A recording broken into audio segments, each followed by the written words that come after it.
Hello, beautiful friends. My name is Brittany. This is Rescues and Reads. Welcome back or welcome to the channel. I'm so glad this video found you. Today, of course, we are here to do my Book of the Month Pick or Pass for the month of June. This is the video series that I do reacting to the selections that Book of the Month made for the month, comparing them to the predictions that I made, whether or not I made any selections or whether I passed, and whether or not I felt like this was an overall good selection month or a bad selection month. So we are going to go ahead and just jump right in. I will quickly say that I do not trust my camera battery to last very long. Unfortunately, I didn't realize that my battery that was on the charger was not charging this entire time, and this battery only had some juice left in it. So I may have to go ahead and switch out batteries partway through this video and hope that there's enough juice in it to film this video. So this was actually a pretty low selection month for Book of the Month. I believe they had their standard 5 main selections. They typically have between 5 and 7 main selections every month, but they only had about 3 add-on selections. So that was a very, very low add-on selection month. So let's of course go ahead and start with the main selections, and we will also talk about the add-on selections. So the very first main selection was a contemporary fiction called The Summer We Ran by Audrey Ingram. Now this is a June release. It's just not something that was on my radar, which I actually find pretty interesting because Audrey Ingram had another release. I believe it was called The River Runs South. That's actually a book that piqued my interest when it first came out. It's not something that I have ever read, and it's not something that I've gravitated towards, and I've heard literally nobody talking about that book, but I am familiar with Audrey Ingram because of that book, so I'm a little bit surprised that I didn't realize that she had another book coming out. This says, in the summer of 1996, teenage Tess Murphy's mom gave her 2 rules to abide: keep quiet and stay out of trouble. Her mother landed a new job as a cook at an affluent Virginia estate and didn't want anything to risk the opportunity, least of all her outspoken daughter. What no one saw coming was Tess falling deeply in love with the boy next door, high society Grant Alexander. Over a few wondrous and heat-filled months, Tess and Grant's love blooms so ferociously it feels utterly impossible that anything can keep them apart, until tragedy strikes and the teenagers find themselves pained by betrayal with little hope to repair the damage that's been done. Now, 2 decades after their epic teenage romance abruptly ended in heartbreak, Tess and Grant are both running for governor of Virginia, where secrets from that summer threaten to shatter their families, futures, and the love they once shared. So I'm actually not turned off by that synopsis at all. It definitely sounds like we are going to have a second chance romance going on here. We have 2 people who were in love as teenagers, something tore them apart. 2 decades later, they find themselves in competition to be governor of Virginia. It also sounds like there could be some politics going on here, complicated family dynamics. Secrets from that time are going to be revealed. So this is one of those stories that I am intrigued by, but not intrigued enough to get, right? Like, this is one of those stories that even though I am interested, it's not something that I feel would be a top priority for me. And because of that, I don't feel the need to get it. I don't feel the need to bring it into my home because I don't know when I'm going to be excited to read it, if that makes sense. Also, this is another one that I really want to hear people's thoughts on, especially since I never heard anything about The River Runs South. So I would really like to get people's feedback on this one. This is not one that I'm opposed to at all. In fact, it could be something that I add to my box in a future month, but it's not something that I added to my box this month. And this next selection is one that I did predict correctly. It is the historical fiction called What Kind of Paradise by Janelle Brown. As per usual, because I did discuss this book in length within my prediction video, I'm not going to say too much about it here. I will just read this quick take. A teenager's quiet, off-the-grid upbringing is shattered by a horrifying discovery in this vivid coming-of-age story. It says this is rural, primarily set in the 90s. It's a coming-of-age, and it involves the tech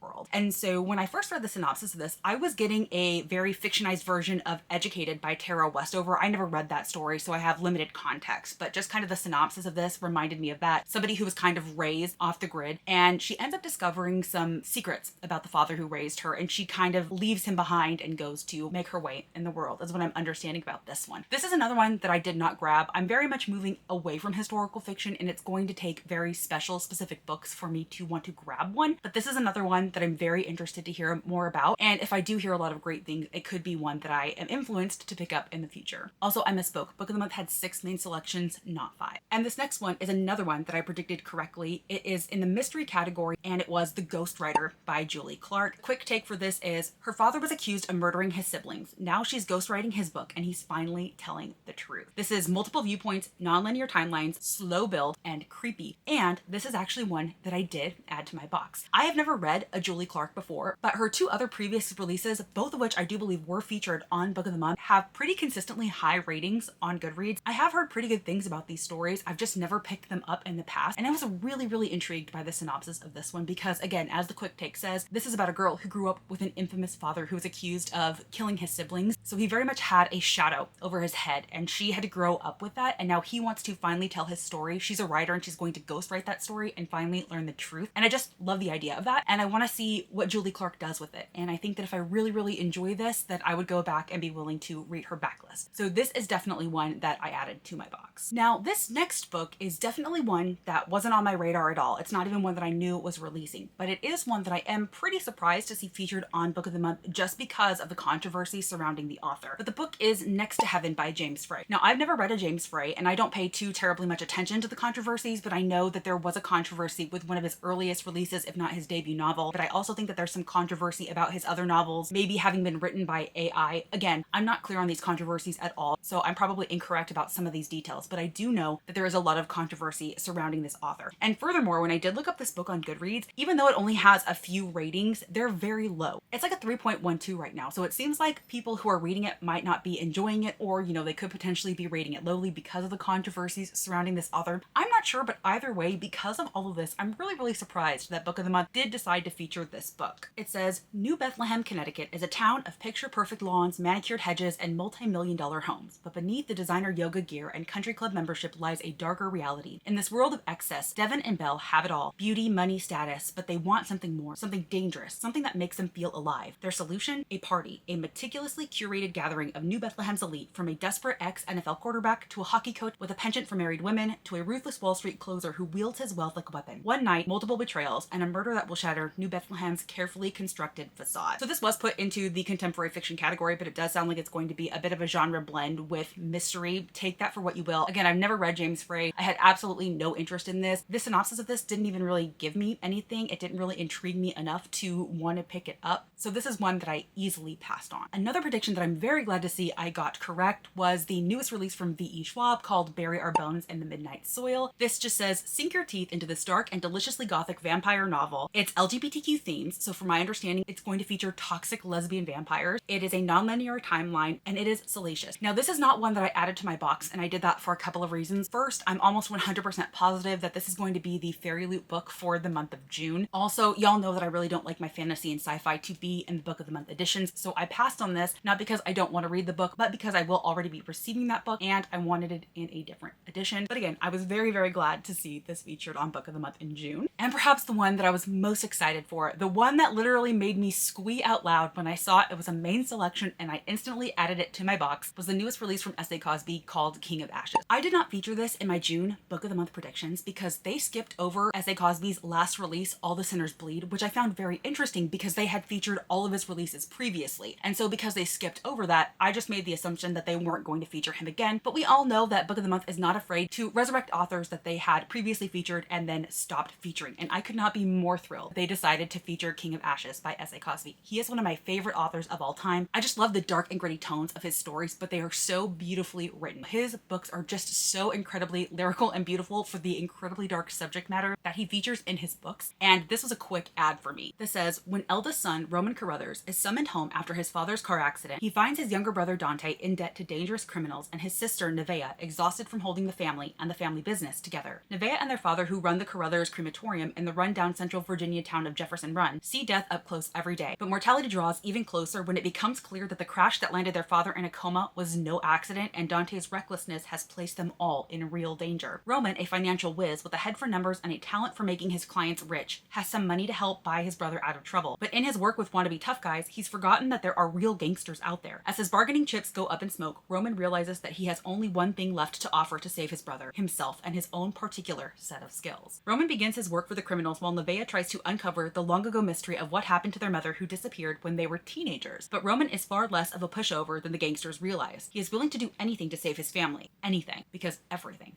burns. Oh my gosh, I'm getting goosebumps. I absolutely love the sound of that. This is definitely going to contain his signature dark, gritty style. This does give you the warning that there is going to be graphic violence, which S.A. Cosby is known for, and it's going to be action-packed, movie-ish, and heavily feature siblings. And I am so, so excited. This is one of the most anticipated releases that I have for the year. It's already on my TBR for June, and I'm excited to get to this one as soon as possible. Okay, and then moving on into the add-on selections, like I said, there were 3. Out of 3, I only predicted did one correctly, and that was A Family Matter by Claire Lynch. This is a contemporary fiction, and the quick take just says, a woman's love affair with another woman fractures her family for generations in this shattering yet hopeful novel. So again, we're going to have LGBTQ themes, multiple viewpoints, family drama, and a non-linear timeline. This is not one that I added to my box. It's not necessarily something that I'm super interested in. I don't really love affair timelines, but we're definitely going to see a married woman, a woman who's married to a man, and her falling in love with another woman and how that affects her family for years to come. So another one that I'm really interested to learn more about, but I don't think that it's something that I would ever pick up myself unless I was reading it for a project or something. All right, and then this next add-on is one that was also not on my radar. I'm not familiar with it at all. It is classified as a magical realism, and it's called The Other Side of Now by Paige Harbison. This says, with a leading role on a hit TV show and a relationship with Hollywood's latest heartthrob, Meg Bryan appears to have everything she ever wanted. But underneath, her happiness is as fake as her stage name, Lana Lord. Following a tiny nervous breakdown at her 30th birthday party, she books an impromptu trip to Ireland, specifically to the village where she and her best friend Amy always dreamt of moving. When Meg arrives, the people in town don't just recognize her, they seem to know her. She quickly, reluctantly realizes she has somehow slipped into an alternate reality, one where she did move to Ireland as a teenager, one where she never got famous, and, most shockingly of all, one where Amy is alive and well. She just wants nothing to do with Meg. Despite her bewilderment, Meg is clear-eyed about one thing. This is a once-in-two-lifetimes chance to reconnect with her friend and repair what she broke, or else risk losing Amy all over again. So this sounds like it's going to be another interesting take on the sliding doors trope. It sounds like in her present, she's a famous actress, she's in a relationship, but not necessarily happy, and she originally had plans to move to Ireland with her best friend Amy, who in her current timeline is not alive. But when she does fly to Ireland, she finds herself in that alternate timeline where Amy is still alive. They did live there and everything like that, but now Amy wants nothing to do with her. And so this is about her trying to figure out what is going on and rectifying that relationship. Sounds like it's going to be a cutesy good time. We all know that Book of the Month loves their sliding doors tropes in books, so I'm not really surprised to see this here. But this is one that I knew nothing about. I haven't heard anything about it, so I'm going to be interested to see other people's takes on it. All right, friends. Well, unfortunately, we didn't make it. I had 15% left on my battery. I thought that I was going to be good to go, but my camera likes to go from 15% to 0%. So we almost made it, but not quite. The final add-on was the newest release from Wally Lamb called The River is Waiting, which is classified as a contemporary fiction. Now, I believe I've heard of Wally Lamb. I think that he's pretty highly regarded, but I've never actually read anything by him. It says, Corby Ledbetter is struggling. New fatherhood, the loss of his job, and a growing secret addiction have thrown his marriage to his beloved Emily into a tailspin. And that's before he causes the tragedy that tears apart his family. Sentenced to prison, Corby struggles to survive life on the inside, where he witnesses frightful acts of brutality, but he also experiences small acts of kindness and kinship. Buoyed by those and by his mother's enduring faith in him, Corby begins to transcend the boundaries of his confinement, sustained by his hope that mercy and reconciliation might still be possible. Can those he loves ever forgive his crimes? So I'm actually really intrigued by this. It sounds like it's going to be very harrowing and hard-hitting because we have a family man who is going through some struggles with his marriage. He has an addiction, and it sounds like something tragic happens that lands him in prison. And this is going to be about his journey in prison, what he experiences, and his struggle to live on the inside, but also the hope that he experiences while he's on the inside as well. This is another one that I didn't pick up. Like I said, I've never read anything by Wally Lamb. I am pretty intrigued by this one because I do like things that explore these topics that we might not necessarily be super familiar about. So I think that it would be pretty difficult to read about a man's journey in prison. You know what I mean? Because that's something so far removed from anything that I've personally experienced and hopefully will never experience. So I think that's going to be a really beautiful story, and I'm interested to learn more about it. All right, everybody, that is it. Those are all the main selections and add-on selections that Book of the Month featured for the month of June. All in all, I am very, very satisfied with the selections they made. They had ones that I predicted. They had ones that were not on my radar, but definitely seemed like solid choices for Book of the Month. Again, I did add King of Ashes and the Ghostwriter to my box. I also added The Amalfi Curse by Sarah Penner. That was a release in a previous month that I never added to my box. Again, I was really disappointed with March and April selections, and I didn't pick anything from May because there really wasn't anything jumping out to me. So I finally added The Amalfi Curse to my box. I also added two very, very backlisted titles that have been on Book of the Month for years at this point. That is Beasts of Extraordinary Circumstance by Ruth Emmy Lange and The Girl with the Louding Voice by Abi DeRay. And you will soon learn a little bit more about why I ultimately ended up needing to read these books, because they're going to be for a project that I'm doing on my channel, so stay tuned for that. But ultimately, I'm very pleased by the selections on Book of the Month. I have a full box coming to me. I'm so thrilled that they decided to feature S.A. Cosby again, and I'm looking forward to getting to that book as soon as possible. As always, if you are a Book of the Month subscriber, please comment down below and let me know whether you you picked or passed, and if you did pick, what did you select for your box? Or if you've made it to the end of this video and you are not feeling chatty, go ahead and leave me a fire emoji in honor of King of Ashes, as well as the little flame that's on the Ghostwriter by Julie Clark. And as always, if you like this video or if you just like me, please be sure to give it a big thumbs up and subscribe if you haven't already. I typically post 2 videos a week, one on Wednesdays, one on Sundays, and I would love to connect with you in any of those future videos. Or if you prefer to connect with me outside of BookTube, you can always find links to my Goodreads, Instagram, Patreon, and YouTube memberships down below, along with any books talked about in the video. Until next time, y'all. Bye.